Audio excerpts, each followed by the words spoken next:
Homeless families are on the rise in St. Johns County due to the economy and other extenuating factors.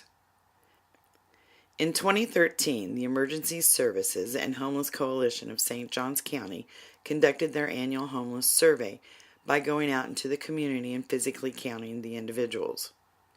They found a growth rate of almost 4%.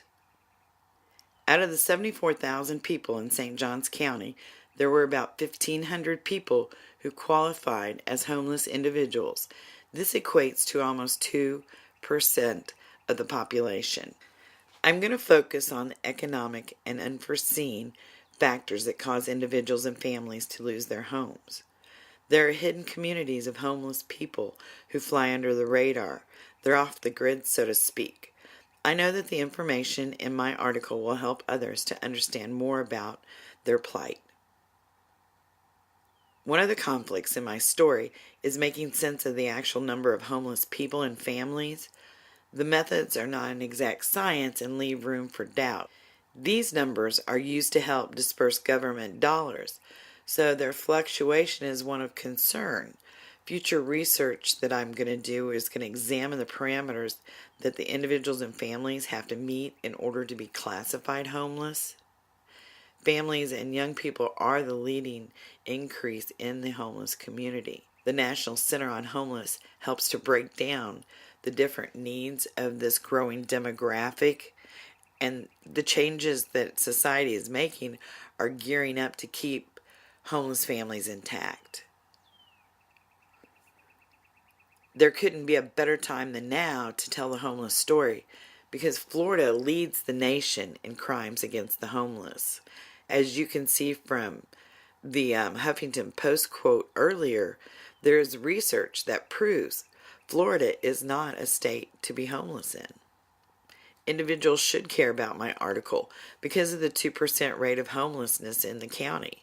It's not a made-up number, and anyone can find himself or herself in a homeless situation. I'm going to cover not only the benefits received by the homeless, but what the classification factors are in order to receive said benefits. The numbers of actual homeless people are debatable according to my research so far, so I'm going to find out more detail and clarification. I'm not going to interject my own ideas into the story because the research is going to stand on its own merit.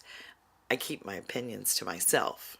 My first interview will be with Debbie Redding, who is the Executive Director of the Emergency Services and Homeless Coalition of St. Johns County. She will help be able to paint a better picture of the homeless family situation in the county. I plan on doing a video presentation of what the coalition actually offers. My second interview is going to be with Chris Stone, the homeless liaison for St. Johns County Education Foundation. He's going to be able to shed light on the actual plight of the children who are in these homeless families and how they're being affected. When you see my source list, you're going to see that there are no stories similar to the one that I'm going to write.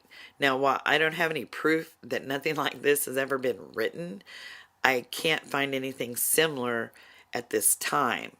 The articles that I read all talk about small pieces of the overall picture that I am going to present. My target audience are individuals living in St. Johns County and the surrounding counties in Northeast Florida. I've taken a look at my Google Analytics, and I'm going to focus daily on ensuring that my target audience are following my posts and updates.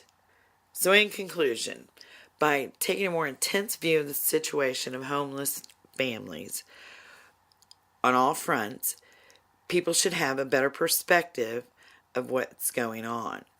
Currently, there are religious, civic, federal government, and other assorted agencies that are working constantly to better the lives of the homeless. But in all, education about the subject of the homeless and their families and the circumstances in which they live can only lead to more help and better assistance for them in the future.